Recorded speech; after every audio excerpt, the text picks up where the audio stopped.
우리 같이 말씀 읽도록 하겠습니다. 마태복음 28장 16절 한 절씩 교독하도록 하겠습니다. 11제자가 갈릴리에 가서 예수께서 지시하신 산에 이르러 예수를 배웠고 경배하나 아직도 의심하는 사람들이 있더라. 예수께서 나와 말씀하여 이르시되 하늘과 땅의 모든 권세를 내게 주셨으니 그러므로 너희는 가서 모든 민족을 제자로 삼아 아버지와 아들과 성령의 이름으로 세례를 베푸고 같이 읽을게요. 내가 너희에게 분부한 모든 것을 가르쳐 지키게 하라. 볼지어다 내가 세상 끝날까지 너희와 항상 함께 있으리라 하시니라. 아멘. 네, 하나님께서 우리에게 주신 말씀입니다. 자리에 오늘 그 본문 보시면 16절에 11제자가 갈릴리에 가서 예수께서 지시하신 산에 이르러라고 했습니다. 근데 마태복음에서는 이 산이 어떤 산인지가 안 나옵니다. 우리는 여기 뒷산 그러면 이제 여러분이 대충 알잖아요. 아니면 좀 우리 가까운 옆 이렇게 하면 동천역이죠. 다 알죠. 아마 이 마태복음을 받아들였던 사람들 그리고 이 당시에 마태복음과 그 친구들은 예수님이 지시하신 산, 영어로는 The Appointed라고 되어 있어요. 그리고 모두가 다 아는 것 같아요. 그러니까 거기 하나님 예수님이 지시하셨고 그 산이라고 했는데 그러면 다 아는 산인 거죠. 잘 어딘지는 알 수는 없지만 그 동네는 알 수 있습니다. 그 11제자 한 명은 탈락했고요. 11명이 남아 있습니다. 오늘 본문은 마태복음 맨 마지막 장, 맨 마지막 단락이에요.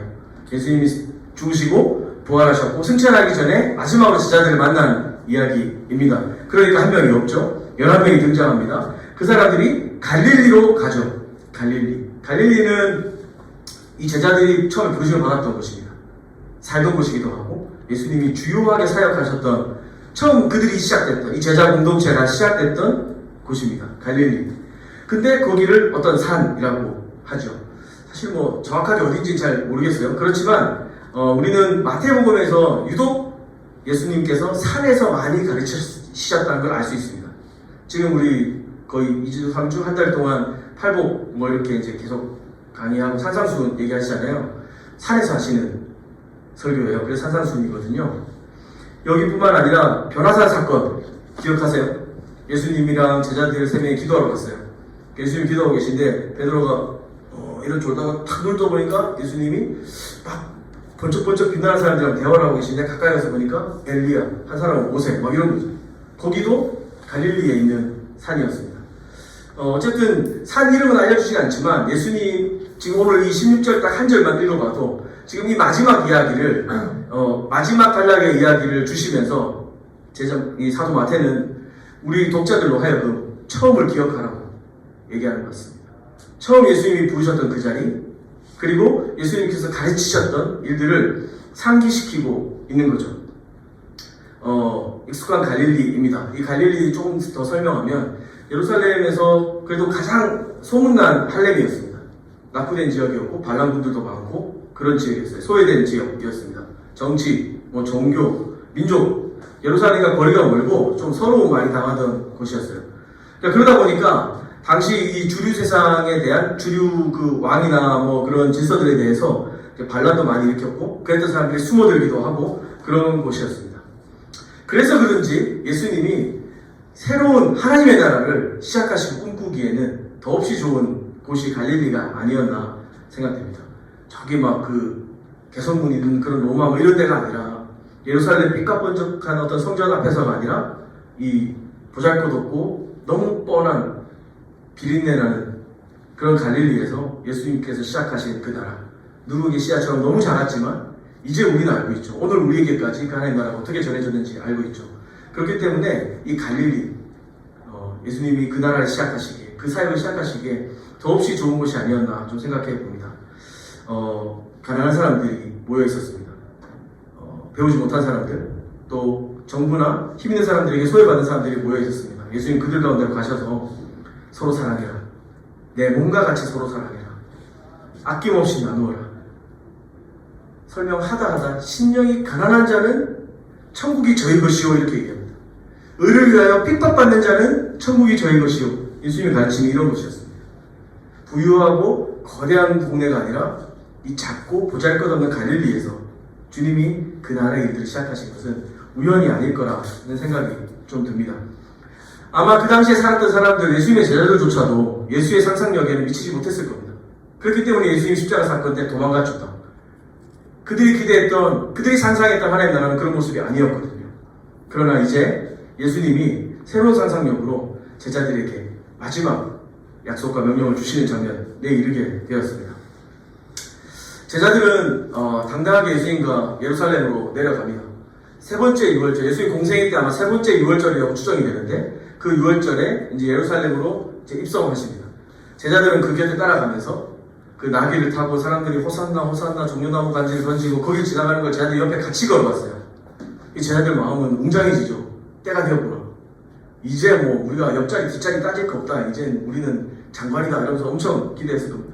그리고 그때 나 괴롭혔던 이 탐관오리들, 저 뭐 헤로돈, 이 나쁜 로마 관리들 막 이런 그놈들이 이제 다 뒤집어 엎어서 새로운 나라가 이제 될 거다. 그러나 예수님이 예루살렘에 도착하시고 나서 일어난 일은 그들의 상상과는 아무 상관이 없는 일들이었습니다. 엄청난 그 팬덤을 보유한 아이돌도 아니었고요. 어떤 로마 황제 같은 군주로서의 모습도 없었습니다. 그전에는 그렇게 병도 잘 치료하시더니 자기가 아픈 거에 대해서는 전혀 아무 손도 쓰지 않으시고 십자가에서 달려 돌아가셨습니다. 온 세상은 어두워졌고 세상 사람들은 사망이 이겼구나, 사단이 이겼구나 라고 생각했습니다. 하나님 나라의 꿈은 그냥 그대로 소멸되는 것 같았습니다. 그러나 오늘 본문에서 다시 그 처음과 그 갈릴리를 상기시키시면서 마지막 명령을 주고 계신데 우리에게는, 또 이 제자들에게는 그 꿈이 끝난 것이 아니다.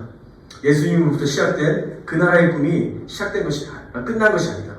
다시 그 출발점에서 또 마지막 완성을 향한 주님의 마음을 부어주시는 장면이 오늘 이야기입니다. 17절.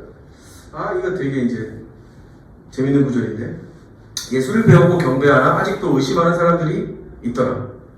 성경이 이제 굉장히 친절하잖아요. 좀 신빙성을 더하려면, 지금 예수님이 부활하신 예수님이 딱 나타났을 때 신빙성을 좀 더하고 싶으면 다 예수를 배웠고 하나님으로 경배하여 딱 이렇게 딱 피리어도 딱 찍어야 되는데 아직도 의심하는 사람들이 있더라. 명백해요. 경배하나 의심하는 사람들이 있더라. 학자들은 아마 마태가 의심했을 것이다. 왜냐면 마태가 썼으니까 자기 솔직한 마음을 밝힌 거죠. 근데 또 어떤 사람은 마태와 또 몇 명이 했을 것이다 뭐 이런 얘기들이 있는데, 아니면 대체로 그 동네 사람들은 좀 의심했다더라 라고 생각하는데, 어찌됐든 간에 이 본문을 피할 방법이 없습니다.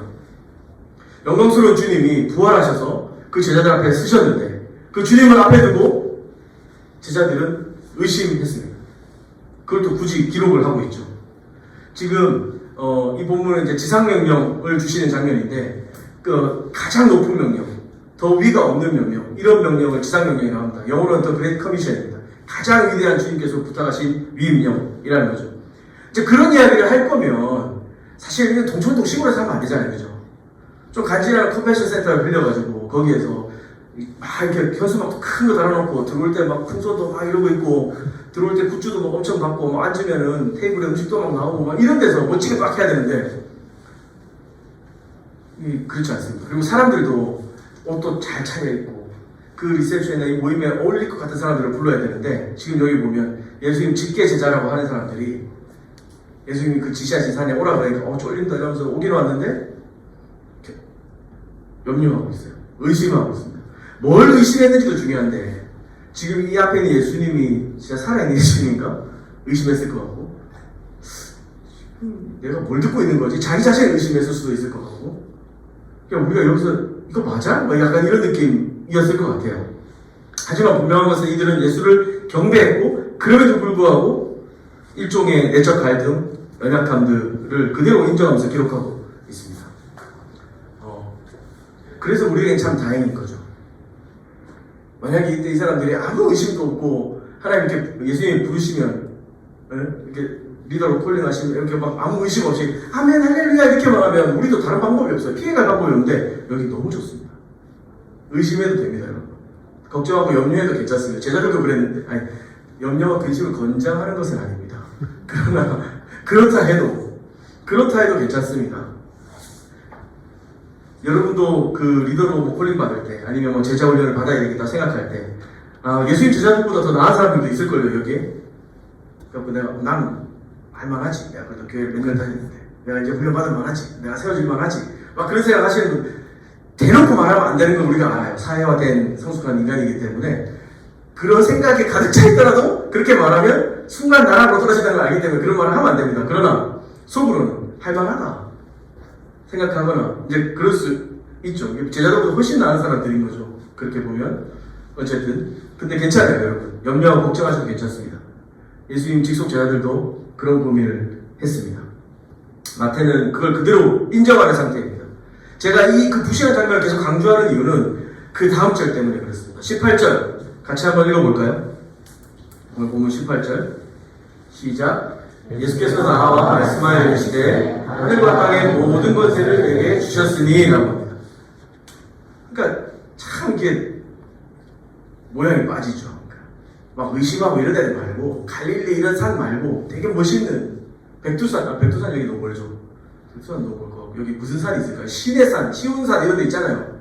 실제로 있는지 모르겠지만 그런 데서 좀 멋지게 아니면 예루살렘 성전에서 딱 얘기하시면 좋았을 텐데 지금 예수님이 하시는 말씀은 엄청난 겁니다. 마태복음 전체를 감싸 안으면서 마태복음 전체에서 나타났던 수많은 이야기들을 총정리하는 거기도 합니다. 예수님 산상수훈 주시기 전에 광야에서 시험을 받으시죠. 그때 사단은 세 가지 질문을 합니다. 말씀을 비꼬으면서 이렇게 살짝 교정하면서 이렇게 하면서 예수님으로 하여금 이 땅에 오신 사명을 잃어버리도록 유혹합니다. 이 땅에 오셔서 그리스도, 메시아, 주로 인정받으시는 것이 그분의 사역이었는데 사단은 꼬십니다. 나한테 전하면 다 줄게. 너 이거 돌을 떡으로 만들 수 있잖아. 그러나 예수님이 취하셔야 되는 권세는 그런 것이 아니었습니다. 스스로 존재를 증명해내거나 세상이 요구하는 방식에 응답함으로써 자기의 권위와 능력을 나타내지 않으셔서 자기의 메시아 사역을 완성시키지 않으셨습니다. 그분은 오히려 아무도 주목하지 못하고 생각하지 못했던 십자가에서 당신의 일을 소명을 완수하시고 그리고 그분이 얻으신 권세가 이런 겁니다. 하늘과 땅의 모든 권세를 내게 주셨으니 지금 이 명령의 주인, 이 명령을 주시는 주인이 누구이신가를 밝히고 있습니다. 우리는 이런 지상명령을 들으면 아니 전도하란 말인가? 뭐 리더를 하란 말인가? 사역을 하란 말인가? 이런 생각으로 들을 수 있지만 저는 여러분이 여기에 주목했으면 좋겠습니다. 여러분이 이 부르심에 응답하는 것은 하나님의 은혜입니다. 그러나 그 이전에 이 명령을 주시는 분을 조금 더 주목하고 바라봤으면 좋겠습니다. 나는 하늘과 땅의 모든 권세를 받았다. 이 권세는 세상의 것과 다릅니다. 제가 제 아들 주한이를 강제하기 위해서 그러면 안 돼 라고 하는 그런 권위랑은 전혀 다릅니다. 예수님이 말씀하시는 이 권세는 복음서 곳곳에 나타나고 있습니다. 예수님이 우리에게 가르쳐 주셨던 기도, 주기도문, 거기에도 담겨져 있죠. 하늘의 뜻이 하늘에서 이루어진 것처럼 이 땅에서도 이루어지게 되는 것, 이 권세를 예수님이 가지신 권세라고 합니다. 나의 불편함을 해소하기 위해서, 나의 연약함을 뭐 이렇게 좀 포장하기 위해서 다른 사람을 강제하거나 다른 사람의 인생을 강요하는 것이 아니라 예수님의 권세는 하늘에서 이루신 그 뜻을 이 땅에서 이루시는 권세입니다. 그 예수님의 권세는 다른 사람을 위하여 이 땅에 버려진 땅과 버려진 사람들, 눈물 많고 아프고 상처받고 그렇게 쓰러져 있는 사람들, 그 사람들을 위해 자기 목숨을 버리기까지, 아니 그것만으로 취하신 권세였습니다. 하나님의 언약과 신실하신 그 놀라운 사랑이 이 땅에 관철되는 것. 인류의 역사상 예수님 이전에 많은 하나님의 백성들이 그 나라를 꿈꾸고 이 땅에 만들어 보고 싶었습니다. 노력하기도 해보고 시도하기도 해봤지만 세상이 원하고 요구하는 권세나 힘이나 기술과 능력으로서 불가능했습니다. 이스라엘에서는 왕이 탁월한 왕, 솔로몬, 다윗 있을 수 있지만 우리는 성경의 역사만 보니까 그렇지만 여러분 고대 민족 역사들을 살펴본다면 이 팔레스타인 작은 나라 이스라엘은 전혀 그 정세에 영향도 끼치지 못하는 그런 나라였습니다. 그 제국들이 가지고 있었던 페르시아, 아수르, 바벨론들이 가지고 있었던 그 놀라운 유적들과 그 역사와 그 문화의 번영들을 생각해 본다면 사실 이스라엘 역사는 아무것도 아니었을 것입니다. 그러나 그런 제국들이 가진 힘이나 그 대결하여 이기는 것으로 취해내는 권세가 아니라 오히려 하나님의 그 창조부터 완성까지 끊임없이 우리에게 부어주신 그 신실하신 사랑과 그 놀라운 언약의 은혜들을 생각하며 그 하나님께서 우리를 향하여 보여주시기 원하시는 사랑, 그 섬김, 그 희생을 이 땅 가운데 관철시키도록 하시는 것, 그분이 십자가를 통해서 얻으신 권세이고 그분이 이루신 권위입니다. 군림하고 높아지는 것이 아니라 스스로 자기를 낮추어서 하나님 아버지의 뜻을 따라 행하는 자들이 다 내 형제 자매요 내 부모이다 라고 말하는, 여러분이 친구들과 형제 자매들의 종이 되는 권세, 여러분이 탁월한 리더십이나 사회적으로 얻어낸 명망으로 여기 우리 공동체에서 혹은 교회에서 여러분 리더십이나 어떤 능력들을 발휘하는 것이 아니라 여러분이 옆에 있는 사람들의 종이 되는 겁니다. 옆 사람을 위해서 희생하는 겁니다. 여러분이 주고 받을 것이 있는 사람에게 계산적으로 다가가는 것이 아니라 내가 아무리 부어줘도 받을 것이 하나 없어 보이는 존재이지만 그를 위하여 내가 희생하고 섬기고 낮아지는 것, 그것을 선택할 수 있는 능력, 그것을 지금 예수님이 보여주시는 하늘과 땅의 모든 권세라고 하는 겁니다. 예수의 권세가 진짜 권세입니다. 하늘의 뜻이 이 땅 가운데 이루어지는 것을 소망하고 꿈꾸고 나타내기 때문이죠. 자기를 부인하라 하신 예수의 말씀이 이제 좀 이해되기 시작합니다.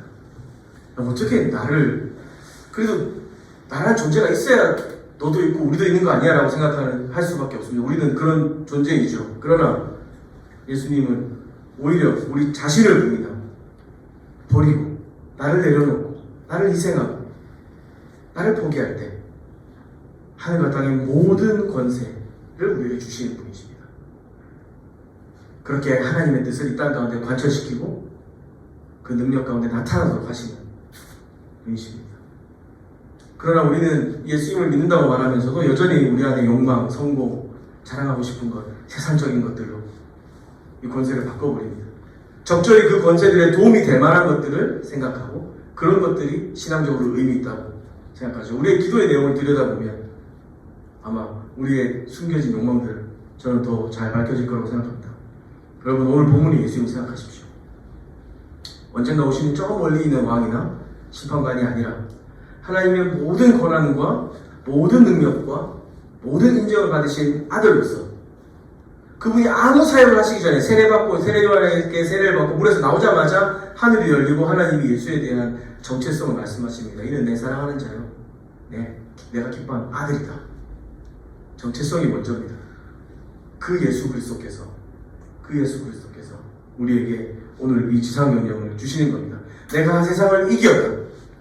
너희가 의심하고 너희가 염려하고 두려워했던 것들을 내가 이겼다. 내가 여기 있잖아, 얘들아. 그 예수님이 한 발자국 내디디며 제자들에게 다가오시면서, 사실 예수님이 나아왔다 저 단어가 굉장히 재밌는 단어긴 합니다. 다가오시는 거거든요. 다가오시는 겁니다. 다가오는 그 군주는 없습니다. 찾아오고 만나기 위해서 인격적으로 다가온 그런 그런 군주는 없습니다. 그러나 우리 예수님은 우리에게 다가오시는 분이십니다.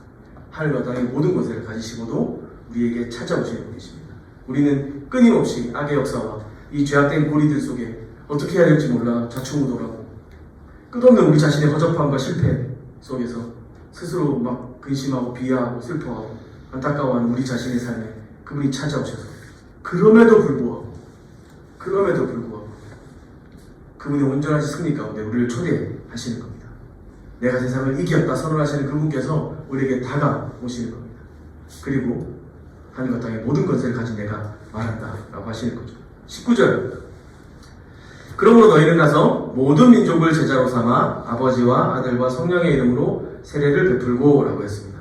제자들에게 가서 모든 민족으로 제자 삼고 세례 베풀라 라고 명령하십니다. 예수님 제자들은 갈릴리에서 어부로 일했고요. 또 여러분이 아는 예수님 제자들 직업 뭐 있습니까? 어부 말고 누가 속상했습니다. 세리, 세리. 또 뭐라고? 열심당원. 또 열심당원도 직업인가요? 직업일 수 있겠네요. 또 뭐가 있었을까요? 대충 이 정도면 많이 나온 걸로 치죠, 그죠? 각자 자기 직업들이 있던 사람들이었습니다. 그 사람들을 예수님은 사람 남는 어부가 되게 하셨다고 하셨습니다. 이 사람 남는다는 말은 이렇게 그런 낚시를 자꾸 떠올려서 우리 자꾸 가서 사람을 이렇게 생각을 하는데, 실제로 이 그 낚시라고 하는 이미지와 개념은 사실 구약에서는 심판하고 되게 연결이 되어 있습니다.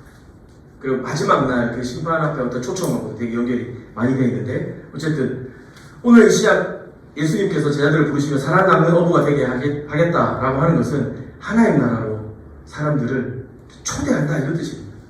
세상 살기 쉽지 않잖아요. 뭐 대단한 사람 되겠다는 것도 아니고 그냥 먹고 사는 거 워라밸만 좀 잘 지켜지면 난 괜찮은데 인생이 생각보다 그게 쉽지 않습니다. 그러니까 학점이 4.5 만점에 한 3.8에서 9 정도만 유지하면 내가 생각하는 워라밸에 맞출 수 있다는 보장만 있다면 내가 이렇게 이 밤을 새가면서 다 만점을 받으려고 하지 않아도 될 텐데 여러분은 뭐 다 만점 받으시니까 그런 걱정이 없으신 것 같은데 저는 맨날 그 고민을 했어요. 그냥 아예 등급을 나눠주지. 그렇게 하면 이제 교육적으로 안 좋다는 건 알지만 그냥 그 생각을 했습니다. 4.5를 맞을 생각이 없는데 나는 항상 4.5를 맞아야 되는 사람 같이 여겨지는 거죠. 그래서 슬펐어요. 못 맞았거든요. 근데 어쨌든 난 그냥 그렇게 막 대단한 인생 되고 싶지 않은데 인생은 생각보다 복잡해요. 그런데 그렇게 살다 보면 문제가 뭐냐면 우리가 주님의 그 사랑받는 자녀이고 그 기뻐하시는 자녀라고 하는 사실들을 잊어버리는 게 문제예요. 열심히 사는 게 뭐가 문제입니까?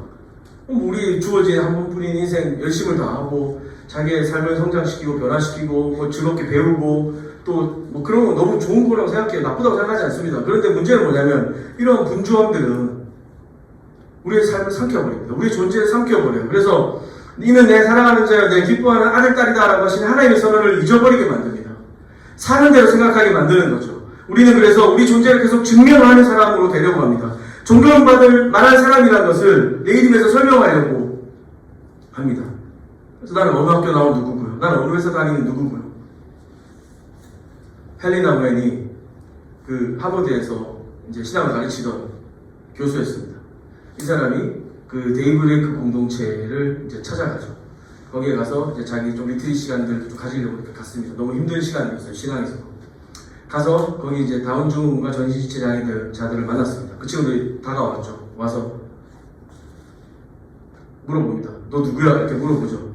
물어봤더니 헬리나 우엔이 그러니까 자기를 잘 설명하기 위해서 저는 그 하버드에서 신학을 가르치던 헬리라고 합니다. 그랬더니 그 이제 다운증후군 환자들 그 정신지체 장애우들이 헬리나 우엔에게 하버드가 뭐야? 이렇게 물어봤습니다. 지금까지 자기가 살아오면서 하버드를 설명할 일은 단 한 번도 없었어요. 멍멍이 말고는 하버드를 설명할 일이 없었어요. 왜냐면 얘기하면 심지어 교수님 우와 막 이렇게 다 생각할 테니까요. 근데 이제 머릿속으로 생각하다가 대답을 합니다.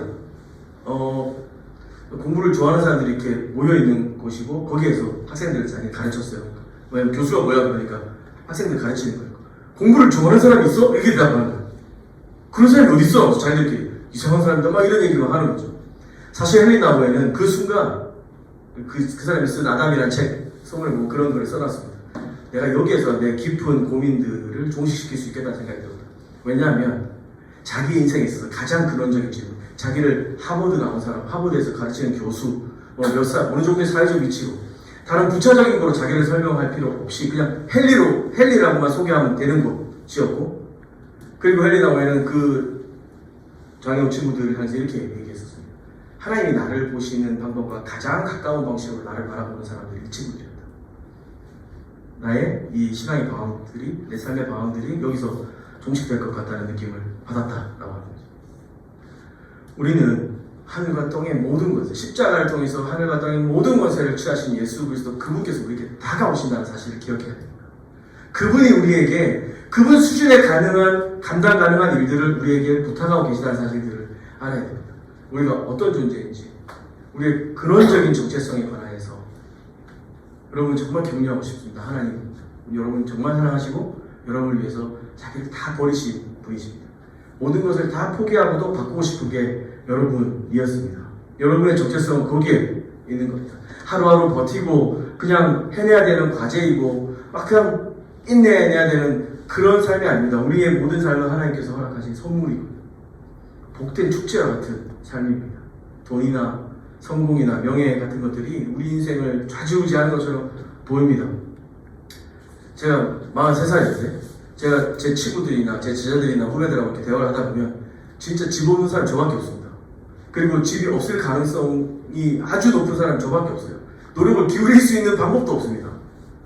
근데 그 순간 지금 10몇 년, 거의 15년, 17년 가까이 사역을 해오고 있지만 제 마음에 흔들림이 있어요. 저희가 망하는 거 아니야? 어떡하지? 막 그런 생각이 막 듭니다. 막 후배들 만나러 가고 이렇게 하면 제가 차가 엄청 오래 한 번도 없다가 올해 처음 생겼거든요, 중고차가. 근데 우리 가족은 엄청 사랑하는 애정하는 공봉인데 이걸 타고 어떤 후배를 만나러 갔는데 이 자식 테슬라 타고 온 거예요. 가면 태워준다 그랬는데 문을 못 열겠는 거야. 내가 그냥 알잖아, 유튜브를 봤으니까. 여기 살짝 여기 해야 되나 아는데 어느 강도로 눌러야 되는지를 모르겠는 거지. 그래갖고 제가 열어라, 막 열어라. 그래갖고 이제 창문 찍 내리더니 그거 누르시면 돼요. 네가 열어라 막 무생각하고 그랬더니 진짜 열어주더라고. 뚜껑 이렇게 하면서 비키세요. 그래갖고 불러놨더니 쭉 열리더니 와, 그 순간 엄청 그 부러움이 막 몰려오는 거죠. 제 마음에. 심지어 저도 그런데 우리 교회 너무 예쁘다, 너무 이렇게 창고 같은 게 어떻게 이렇게 바뀌었어 라고 생각하다가 저기 옆에 엄청 큰 교회들 지나가면 막 그런 느낌이 살짝 있잖아요. 나만 그런 걸로 합시다. 그래서 어쨌든 나도 모르게 내 안에 계속 쫓아가고 나를 끌어가려고 하는 욕망들이 숨겨져 있어요. 악선과 같이 나를 계속 신앙마저 교회마저 그런 세상 속에서 그런 삶의 이야기들 속에서 갇혀서 살아가는 저와 여러분에게 주님이 말씀하시는 겁니다. 가서 모든 민족으로 제자를 삼으라. 사람 나는 어부가 되라. 하나님 나라의 복음으로 주님이 다스리시는 그 나라의 실존으로 우리의 친구들, 이웃들, 가족들을 초대해라고 명령하시는 겁니다. 우리는 의심도 하고요, 염려도 하고요. 그 하늘과 땅의 모든 권세를 가신 예수께서 여기서 말씀하시는데 내 먹고 사는 문제가 더 크게 느껴지고요. 비교하고 싶고요. 내가 조금이라도 우월한 게 있으면 말하고 싶고 자랑하고 싶은 게 우리인데 예수님은 그거 다 해결하고 그거 다 끊어내고 넌 이거 문제고 이거 문제고 다 정리하고 나와라 하고 하지 않으시고 그렇게 예수를 배우고 경배하나 의심하는 제자들 가운데 다가오셔서 하늘과 땅의 모든 것을 내게 주셨으니 내가 너에게 말한다. 모든 민족으로 제자를 삼아라. 예수님이 하나님으로부터 보내받은 사명을 우리에게 동일하게 부어주고 계신 거죠. 이게 얼마나 영광스러운 일인지 아십니까 여러분?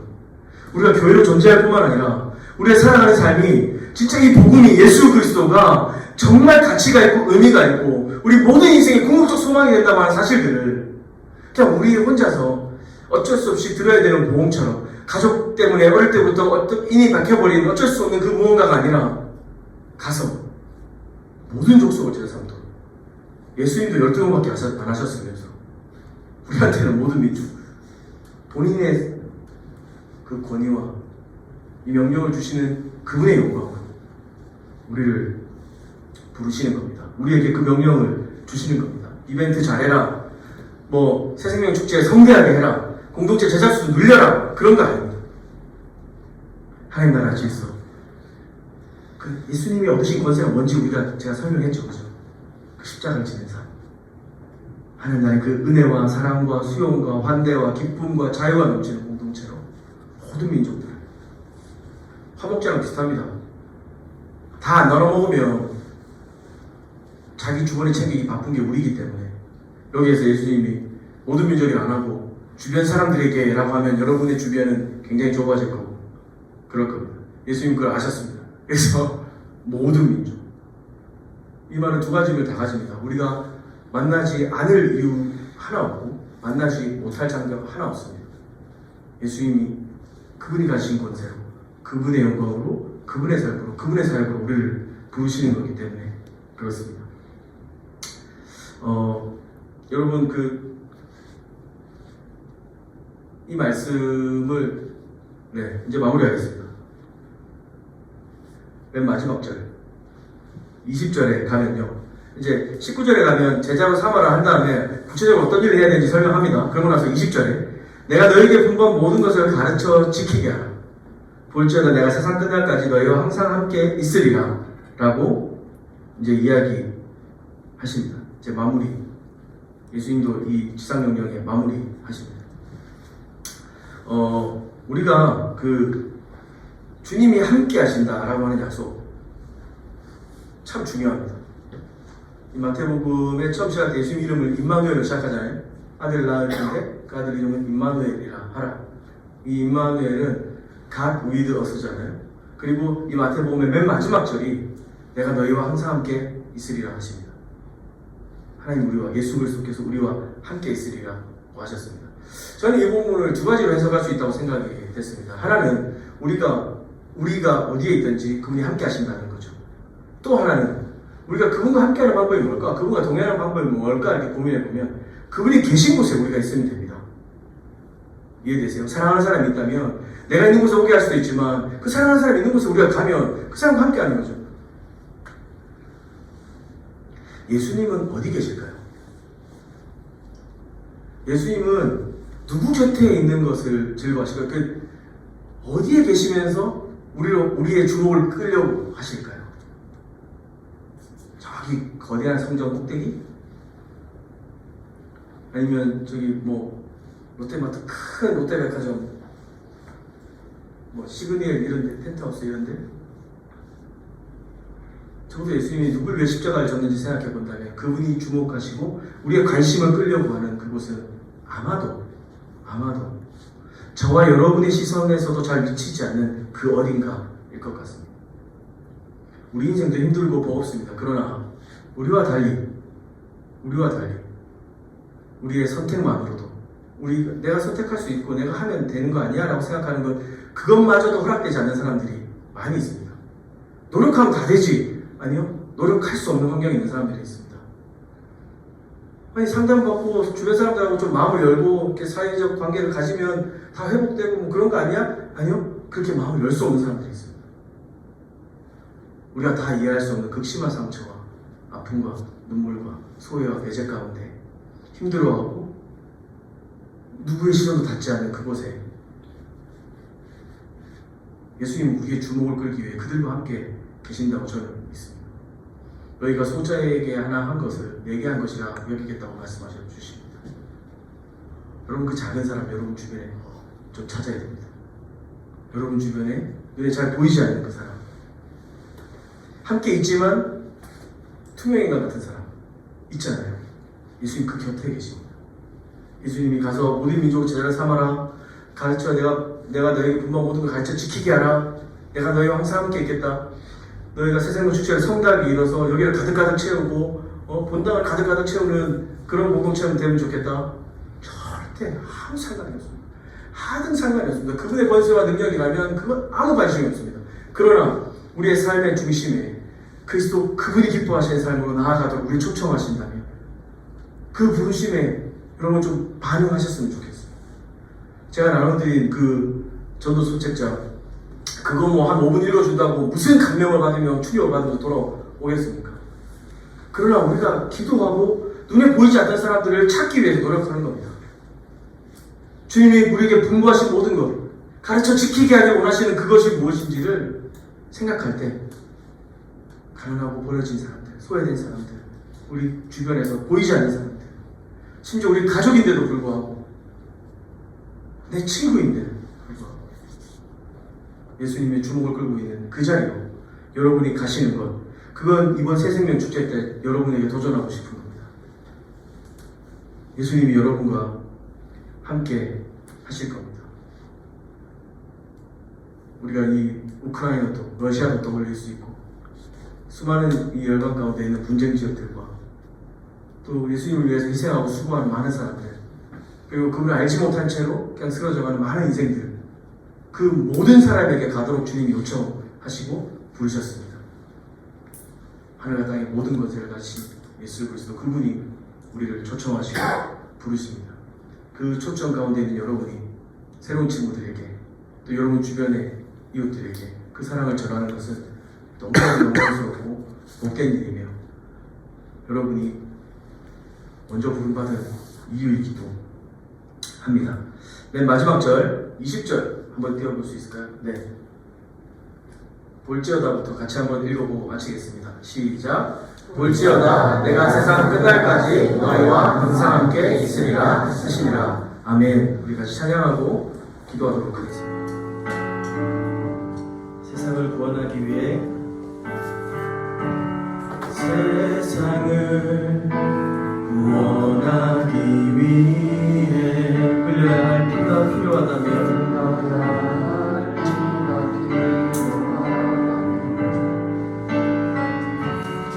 죄인은 대신하기 위해 제물 필요하시다면 내 생명 나 위에 누리니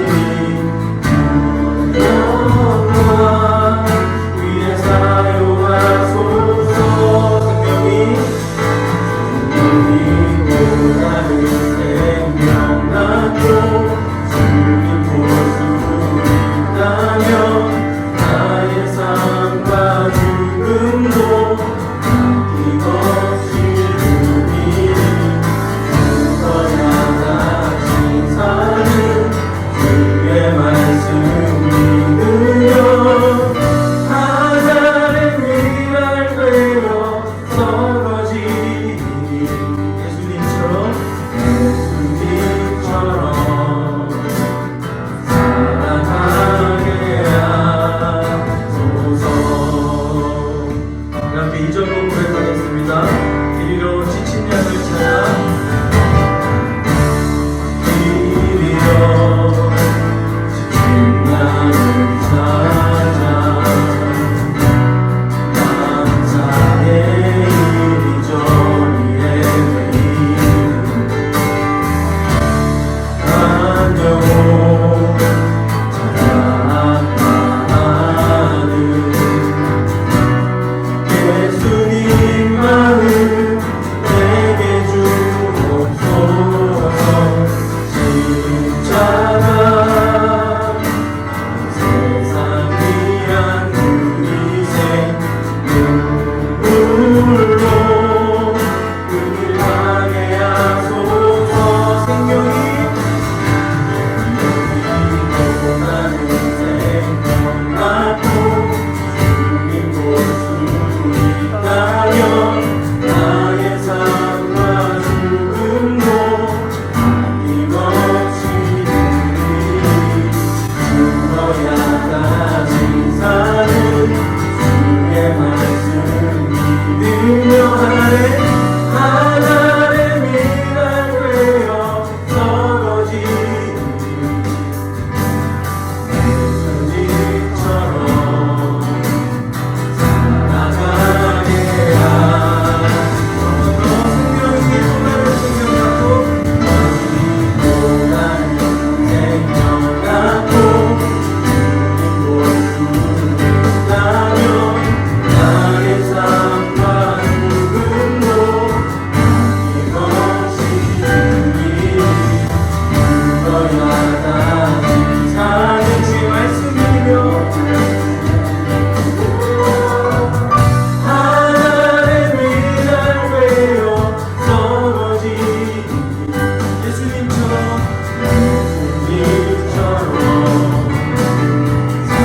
살아가게 하소서.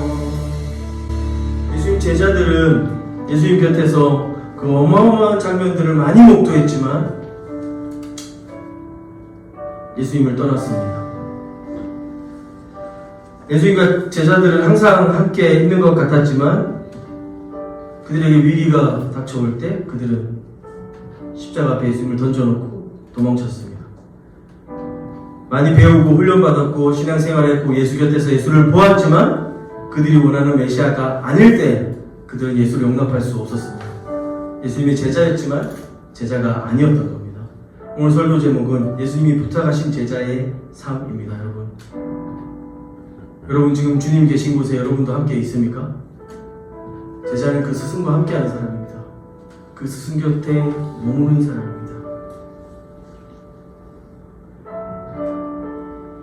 경쟁을 향해 달려가고 더 나은 미래가 있을까 우리의 삶을 쏟아부으며 오늘날의 이 청년들과의 대학생들의 외로움과 불확실, 그 눈물 가운데 주님이 함께 하십니다.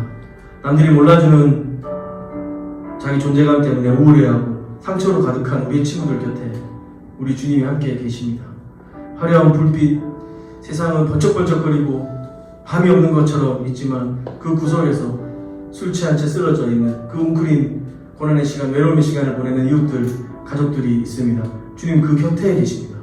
우리가 그리스도의 제자, 예수님이 부탁하신 제자의 삶을 살아간다면 여러분 어디로 갈지 몰라 인생 희망조차 없이 헤매는 우리 친구들, 우리의 이웃들, 우리 가족들, 그들의 길 위에 계신 예수님 따라가는 삶일 겁니다. 저 북녘 땅에, 선교지 어딘가에 전쟁과 다툼과 분쟁의 그 현장 가운데 주님이 계십니다.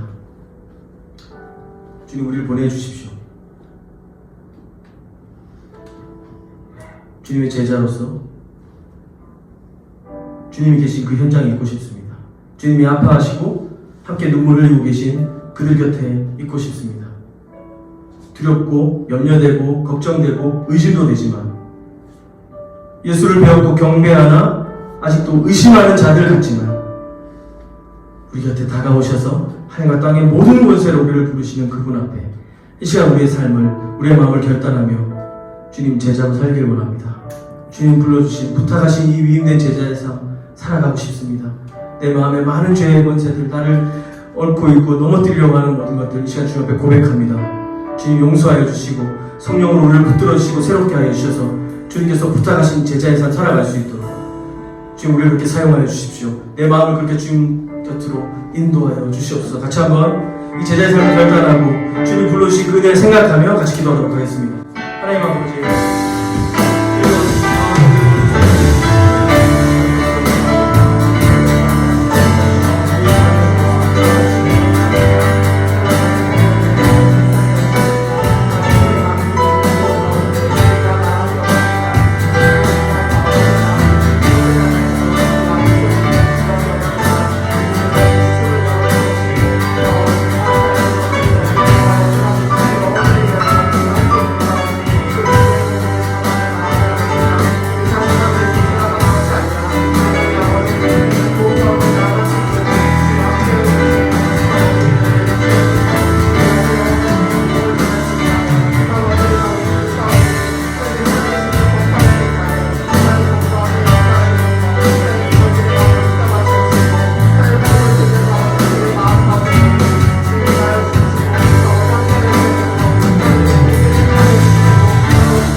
그 주님이 계신 그 현장, 우리의 형제자매들, 우리의 친구들, 우리의 이웃들, 혹시 여러분 지금 잠깐 생각할 때 마음에 떠오르는 그런 친구들이 있습니까?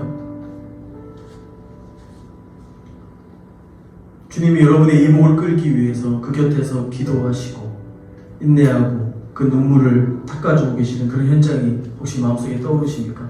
한 개인일 수도 있고. 우리 친구들을 위해서 좀 기도하면 좋겠습니다. 여러분의 직장 동료들, 여러분의 학과 친구들, 동아리 친구들, 함께하는 주변 모든 사람들, 여러분 마음에 떠오르게 하시는 그 두세 사람을 위해서 중보하며 좀 기도하면 좋겠습니다. 주님 그 믿음의 순종 허락하신 은혜를 저버리지 않고 우리가 그들에게 다가가 주님의 사랑을 전하고 주님의 마음을 나누고 싶습니다. 그들의 삶이 변화되고 그들의 삶이 그리스도 앞에 새롭게 나타나는 것을 보게 되기를 원합니다. 더불어 하나님 나라의 꿈을 새롭게 상상하며 우리가 걷고 살아가는 모든 현장들이 하나님 나라가 임하는 현장이 되게 해 주십시오. 우리가 복음을 전하고 나누는 일에 두려워하지 않고 기쁘게 증거하고 나눈 자를 되게 하여 주십시오. 우리 친구들을 위해서 또 우리의 이 복음 전도를 위해서 우리의 마음을 나누고 우리 가운데 하나님 나라의 새로운 상상력을 부어주실 주님을 기대하시면서 같이 한번 기도하도록 하겠습니다.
하늘과 땅의 모든 것을 가지신 우리 주님, 주님을 믿고 따르기 원하는 이것 가운데 모인 모든 한 사람 한 사람에게 하나님 허락하신 그 놀라우신 권세와 그 위임과 그 부탁들 감사하고 또 믿음으로 취하여 그 뜻을 이루어드리기를 간절히 원합니다. 하나님 나라가 하늘에서처럼 이 땅에서도 이 동천동, 풍덕천동, 고기동 안에서 이 수지의 복교회 안에서 우리 삶의 모든 현장 안에서 그렇게 충만하게 임하도록 인도하여 주시옵소서. 우리의 이 기도에 대한 하나님의 응답이 실현되고 우리가 제자가 되도록 부탁하신 제자의 삶 살아가도록 여전히 의심되고 부담스럽고 걱정되고 염려되지만 예수님의 삶의 방식을 따라 제자 삼고 세례해주고 가르치는 삶 배우고 살아내도록 인도하여 주시옵소서. 예수님과 함께 죽고 예수님이 다시 사신 새로운 삶에 불러주시고 참여하게 해주신 것 감사합니다. 그 부르심을 늘 기억하며 영원히 항상 우리와 함께 하시는 주님을 붙잡고 믿음으로 살아가게 하여 주시옵소서. 주님 사랑합니다. 감사합니다. 예수님의 이름으로 기도합니다. 아멘. 이렇게 자리에 일어나서 결단의 찬양 불러드리겠습니다.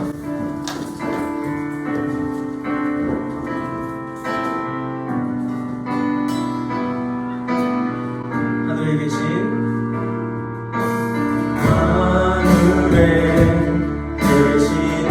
아버지 그 크신 사랑을 가득 차고도 넘쳐 이곳에 흘러 내리네. 우리는 그 사랑을 받아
이제는 우리 주 예수 그리스도의 은혜와 하나님 아버지의 다함없으신 사랑과 늘 동행하시는 성령님의 교통함이 우리와 항상 함께 하시는 예수님을 따라 그분이 주목하시고 그분이 아파하시는 그 자리에 함께 하도록 기뻐하고 순종하고 따르는 우리 소마대청 한 사람 한 사람 되도록 그 모든 삶을, 그 모든 결단과 그 모든 눈물을 축복하며 기도합니다.